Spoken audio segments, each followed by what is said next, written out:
बिस्मिल्लाहिर्रहमानिर्रहीम। सज्जनों तो मित्रों, एक गल तो लिखी पढ़ी है कि साडा दुश्मन जंग के मैदान में साडा मुकाबला नहीं कर सकता। उन्हें जो भी आमने सामने आके हत्थां 'च हत्थ पा के एक ना एक जोड़ के जोर अजमे का तजर्बा किया है, हमेशा उहदियां हड्डियां मुड़ के नाल तार होईयां ने। ज़ाहिर है धरती के मोर्चे, समुद्रां दी गहराइयां ते नीले आसमान दी फिजावां जब पाकिस्तान की फतह का ऐलान करदियां ने तो उदों साडे दुश्मन कोल साजिशां तो इलावा कोई राह नहीं बचती। असीं हमेशा तो अमन दे दाई रहे हाँ। किसी भी जमाने या जंग में साड़ी ये ख्वाहिश रही है कि मामलात भावें जिन्हें भी पेचीदा या मुश्किल ने उनका हल गलबात राहीं कढ़िया जाए। साड़ियां कोशिशों के बावजूद अमन का दीवा ਉਂਝ नहीं बल सकिया जिवें दोवां धिरां दे नेक नीयत ते इंसान दोनों तबके की खास ते तमन्ना सी। अज तो कुछ अर्सा पहलां जदों इंडिया में कोई भी वारदात पैंदी या फिर पुआई जाती, ਉਹਦਾ दुरानिया चोणां के नेड़े नेड़े हुंदा। ਉਹ इंतहा पसंद मजहबी जमातां जिन्हें हिंदुस्तान के सैकुलरिज्म नूं हाईजैक कर लिया है, वो बराह रास्त फायदा चुकदियां। इस गल का नतीजा है कि अज बीजेपी ते ਉਹਦੀਆਂ इत्तेहादी जमातां इन्नियां तगड़ियां हो चुकियां ने कि ਉਹ सीधे सीधे अखरां विच हिंदुत्व का प्रचार करदियां ने। राजनाथ सिंह होवे या फिर योगी आदित्यनाथ, ये सारे के सारे अजिही सोच रखते हैं कि इंडिया में रहने का हक सिर्फ हिंदुओं को है। हालांकि पाकिस्तान की कुल आबादी तो दुगने उत्थे वो लोग ने जिहड़े हिंदू नहीं। इन्हां विच मुस्लिम, मसीही, सिख ते जैन सने कई होर धर्मां नूं मनण वाले वसदे ने। हुण इंतहा पसंद हिंदुआं तो इन्हां सब नूं खतरा है, कोई पता नहीं कदों हजूम आवे तो जय श्री राम के नारे मारदे होया किसी मासूम नूं मसलक रख देवे। मित्रों, कोई भी समाज अपनी शक्ल उदों तब्दील करता है जब उसके अजिहे इदारे अपनी सोच तब्दील कर लैन जिन्हां कानून उत्ते अमल दरामद करना है तो जिन्हां राहीं इंसाफ होना है। दुनिया की तारीख इस गल की गवाह है कि जब भी किसी समाज में अतगिरदी वधदी है तो उसके असरात हर तबके उत्ते आउंदे ने। जेकर समाज के समझदार ते अकलमंद लोग इस अतगिरदी की राह डक लैन तो फिर उम्मीद बाकी रहिंदी है कि शायद अज नहीं तो कल समाज एक बार फिर बर्दाश्त की सोच इख्तियार कर ले।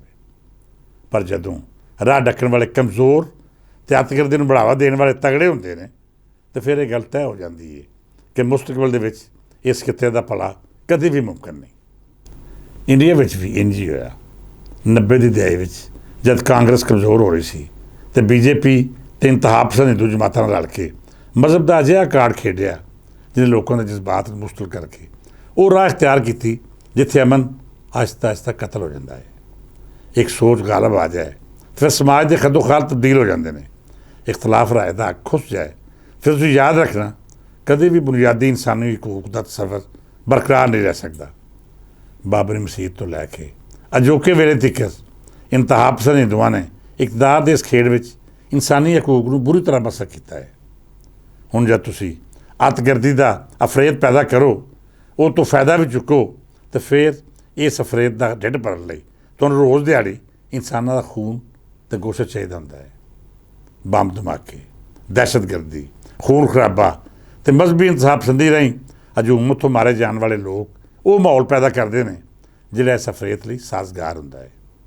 ज़ाहिर है तुसीं इस अफरेत नाल रल के रहना है तो इहदी जिंदगी तुहाडी कामयाबी की जमानत भी है। फिर कई अजिहे वाकियात करवा के उनका इल्ज़ाम दूजे मुल्कों उत्ते धर के तुसीं अपने मुफाद जरूर हासिल कर सकते हो। हुण जद भी हिंदुस्तान में इन्हां अतगिरद सियासी गुफ्तां नूं लोड़ हुंदी है वो कोई अजिही शुद्धनी छड्ड दिंदियां ने जिहदा इल्ज़ाम पाकिस्तान उत्ते ला के हालात खराब करने की कोशिश की जाती है। पाकिस्तान नूं दहशतगर्द करार देने की हर मुमकिन कोशिश की जाती है। आल दुआले वसदे दूजे मुल्कों को जाके ये जवाज़ लभ्या जाता है कि किसी तरह पाकिस्तान का हुक्का पानी बंद करता जाए। ये हकीकत अपनी थां ठीक है कि हिंदुस्तान बहुत बड़ी तजारती मंडी है। किसी भी बड़ी ताकत लई हिंदुस्तान नाल तलकात रखना तो इस मंडी तो मुआशी फायदे चुकना जरूरी है। पर पिछले कुछ अरसे तो मोदी सरकार दी हरकतां इस बुरे तरीके नाल एक्सपोज हो गई ने कि हुण हर तगड़ा देश वो अमरीका होवे या रूस, यूरोप होवे या सऊदी अरब इंडियन पॉलिसी तो फासला इख्तियार कर गया है। ये पाकिस्तान की कामयाबी भी है तो उस सच का साबित होना भी है जिन्हें कई बेगुनाहों के कतलेआम का पर्दा चाह किया। सज्जनों के मित्रों, पूरी दुनिया में रसवाई मगरों हिंदुस्तान की कोशिश है ਕਿਉਂਕਿ ਇਸ ਤਰ੍ਹਾਂ ਪਾਕਿਸਤਾਨ ਦੇ ਹਾਲਾਤ ਖਰਾਬ ਕਰੇ, ਇੱਥੋਂ ਦੇ ਅਮਨ ਨੂੰ ਤਬਾਹ ਕਰਕੇ ਆਪਣੇ ਮੁਫਾਦ ਹਾਸਲ ਕਰੇ ਅਤੇ ਦੁਨੀਆ ਨੂੰ ਇਹ ਦੱਸ ਸਕੇ ਕਿ ਪਾਕਿਸਤਾਨ ਵਿੱਚ ਮੁੱਢਲੇ ਇਨਸਾਨੀ ਹੱਕਾਂ ਦਾ ਵਜੂਦ ਨਹੀਂ। ਉਹਨੇ ਅਲੈਹਦਗੀ ਪਸੰਦ ਬਲੋਚਾਂ ਤੋਂ ਲੈ ਕੇ ਦਹਿਸ਼ਤਗਰਦ ਪਸ਼ਤੂਨਾਂ ਤੀਕਰ, ਫਿਰ ਕਦੀ ਉਹਨਾਂ ਲੋਕਾਂ ਨੂੰ ਇਸਤੇਮਾਲ ਕਰਕੇ ਜਿਹੜੇ ਹਰਗਿਜ਼ ਕਸ਼ਮੀਰੀ ਲੋਕਾਈ ਦੇ ਤਰਜਮਾਨ ਨਹੀਂ, ਸਾਡੀ ਰਿਆਸਤ ਵਿੱਚ ਫਸਾਦ ਪਾਉਣ ਦੀ ਕੋਸ਼ਿਸ਼ ਕੀਤੀ। ਮੈਂ ਸਾਫ਼ ਅਤੇ ਸਾਦੇ ਅੱਖਰਾਂ ਵਿੱਚ ਆਖਣਾ ਚਾਹੁੰਦਾ ਹਾਂ ਕਿ ਅਸੀਂ ਅਮਨ ਦੇ ਪ੍ਰਚਾਰਕ ਹਾਂ। ਪੰਜਾਬੀ ਸਰਹੱਦੀ ਇਸ ਪਾਸੇ ਹੋਵੇ ਜਾਂ ਉਸ ਪਾਸੇ, ਜਾਂ ਫਿਰ ਤੀਜੇ ਪੰਜਾਬ ਦਾ ਵਸਨੀਕ, ਉਹਦੀ ਪਹਿਲੀ ਖਾਸ ਅਮਨ ਅਤੇ ਮੁਹੱਬਤ ਹੈ। ਉਹ ਕਿਸੇ ਨੂੰ ਤੰਗ ਨਹੀਂ ਕਰਦਾ ਅਤੇ ਨਾ ਹੀ ਉਹਦੀ ਇਹ ਕੋਸ਼ਿਸ਼ ਹੁੰਦੀ ਹੈ ਕਿ ਮੈਦਾਨ ਤੋਂ ਹਟ ਕੇ ਸਾਜ਼ਿਸ਼ ਕਰਕੇ ਆਪਣੇ ਦੁਸ਼ਮਣ ਨੂੰ ਨੀਵਾਂ ਕਰੇ।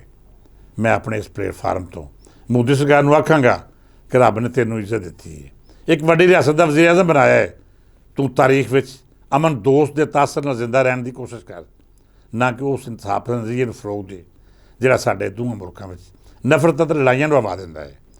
ਪਾਕਿਸਤਾਨ ਵਿੱਚ ਰਾਹ ਅਤੇ ਇਨਸਾਫ ਦੇ ਹਿੰਦੂ ਸਿਆਸੀ ਜਮਾਤਾਂ ਕਿਵੇਂ ਲੋਕਾਂ ਨੂੰ ਇਸਤੇਮਾਲ ਕੀਤਾ, ਦਹਿਸ਼ਤਗਰਦੀ ਦੇ ਕਿਹੜੇ ਮਨਸੂਬੇ ਬਣਾਏ ਅਤੇ ਕਿਵੇਂ ਪਾਕਿਸਤਾਨ ਦੀ ਤਰੱਕੀ ਦਾ ਰਾਹ ਢੱਕਣ ਲਈ ਇੱਥੇ ਕੌਮ ਪ੍ਰਸਤੀ, ਮਜ਼ਹਬੀ ਇਨਸਾਫ ਪਸੰਦੀ ਅਤੇ ਮਸਲਕ ਦੀ ਬੁਨਿਆਦ ਉੱਤੇ ਟਾਰਗੇਟ ਕਰਨ ਦਾ ਸਿਲਸਿਲਾ ਸ਼ੁਰੂ ਕੀਤਾ। ਇਸ ਬਾਰੇ ਮਜ਼ੀਦ ਵਿਚਾਰ ਸਾਂਝੇ ਕਰਾਂਗੇ ਔਰ ਇਹ ਵੀ ਦੱਸਾਂਗੇ ਕਿ ਆਜ਼ਾਦ ਕਸ਼ਮੀਰ ਵਿੱਚ ਜਿਹੜਾ ਤਮਾਸ਼ਾ ਲੱਗਾ ਹੋਇਆ ਹੈ, ਇਹਦਾ ਮਕਸਦ ਕੀ ਹੈ, ਇਹਦੇ ਪਿੱਛੇ ਕਿਹੜੀਆਂ ਤਾਕਤਾਂ ਨੇ ਜਿਹੜੀਆਂ ਪਾਕਿਸਤਾਨ ਦੇ ਅਮਨ ਨੂੰ ਬਰਬਾਦ ਕਰਨਾ ਚਾਹੁੰਦੀਆਂ ਨੇ। ਆਖਰ ਉਹ ਕੌਣ ਲੋਕ ਨੇ ਜਿਹੜੇ ਪਾਕ ਫੌਜ ਅਤੇ ਪਾਕਿਸਤਾਨ ਦੀ ਸਲਾਮਤੀ ਦੇ ਖਿਲਾਫ ਗੱਲ ਕਰਦੇ ਨੇ। ਆਖਰ ਉਹ ਕਿਸ ਏਜੰਡੇ ਦੀ ਤਕਮੀਲ ਕਰ ਰਹੇ ਨੇ। ਇਹ ਸਾਰੇ ਮੌਜ਼ੂਆਤ ਤੁਹਾਡੇ ਨਾਲ ਗੱਲਬਾਤ 'ਚ ਖੋਲਾਂਗੇ ਅਤੇ ਇਹਦੇ ਨਾਲ ਨਾਲ ਉਹਨਾਂ ਲੋਕਾਂ ਦੀ ਸਿਹਤ ਬਾਰੇ ਵੀ ਗੱਲ ਕਰਾਂਗੇ ਜਿਹੜੇ ਆਪਣੇ ਮਫਾਦਾਤ ਲਈ ਹਰ ਔਖੇ ਵੇਲੇ ਜਾਂ ਇਮਤਿਹਾਨ ਦੇ ਟਾਈਮ ਉੱਤੇ ਇਹ ਨਹੀਂ ਵੇਖਦੇ ਕਿ ਸਾਡਾ ਮੁਲਕੀ ਮਫਾਦ ਕਿਸ ਪਾਸੇ ਹੈ। ਉਹ ਸਿਰਫ ਪੁਆਇੰਟ ਸਕੋਰਿੰਗ ਲਈ ਉਹਨਾਂ ਤਾਕਤਾਂ ਨਾਲ ਵੀ ਹਮਦਰਦੀ ਦਾ ਇਜ਼ਹਾਰ ਕਰਦੇ ਨੇ ਜਿਹੜੀਆਂ ਬਰਾਹ ਰਾਸਤ ਦੁਸ਼ਮਣ ਏਜੰਸੀਆਂ ਦੇ ਹੱਥੋਂ ਵਰਤੀਆਂ ਜਾ ਰਹੀਆਂ ਹੁੰਦੀਆਂ ਨੇ। ਮੈਂ ਸਮਝਦਾ ਹਾਂ ਕਿ ਇਹ ਲੋਕ ਖਾਨ ਦਾ ਤਾਲੁਕ ਕਿਸੇ ਵੀ ਮਜ਼ਹਬ, ਮਸਲਕ ਜਾਂ ਖਿੱਤੇ ਨਾਲ ਹੋਵੇ, ਇਹ ਵੀ ਓਡੇ ਹੀ ਵੱਡੇ ਮੁਜਰਮ ਨੇ ਜਿਹੜੇ ਵੱਡੇ ਪਾਕਿਸਤਾਨ ਦੇ ਖਿਲਾਫ ਹੋਣ ਵਾਲੇ ਰਾਹ ਅਤੇ ਮੁਸਾਦ ਵਰਗੀਆਂ ਏਜੰਸੀਆਂ ਦੇ ਜ਼ਰ ਖਰੀਦ ਗੁਲਾਮ। ਅੱਜ ਲਈ ਇਹ ਨਹੀਂ। ਇਸ ਦੁਆ ਨਾਲ ਇਜਾਜ਼ਤ ਦਿਓ ਕਿ ਰੱਬ ਸੱਚਾ ਸਾਡੇ ਦੇਸ਼ ਨੂੰ ਹਰ ਤਰ੍ਹਾਂ ਦੀ ਅਜ਼ਮਾਇਸ਼ ਅਤੇ ਸਾਜ਼ਿਸ਼ ਤੋਂ ਮਹਿਫੂਜ਼ ਰੱਖੇ, ਇੱਥੇ ਵਸਣ ਵਾਲਿਆਂ ਉੱਤੇ ਆਪਣੀ ਰਹਿਮਤ ਅਤੇ ਬਰਕਤ ਦੀ ਛਾਂ ਰੱਖੇ। ਸਾਡਾ ਸੋਹਣਾ ਪਾਕਿਸਤਾਨ ਹਮੇਸ਼ਾ ਤਰੱਕੀਆਂ ਕਰੇ ਅਤੇ ਇਹਦੇ ਖਿਲਾਫ ਸਾਜ਼ਿਸ਼ਾਂ ਕਰਨ ਵਾਲੇ ਤਬਾਹ ਬਰਬਾਦ ਹੋ ਜਾਣ। ਕੱਲ੍ਹ ਫੇਰ ਮਿਲਾਂਗੇ, ਇਜਾਜ਼ਤ ਦਿਓ, ਰੱਬ ਰੱਖਾ।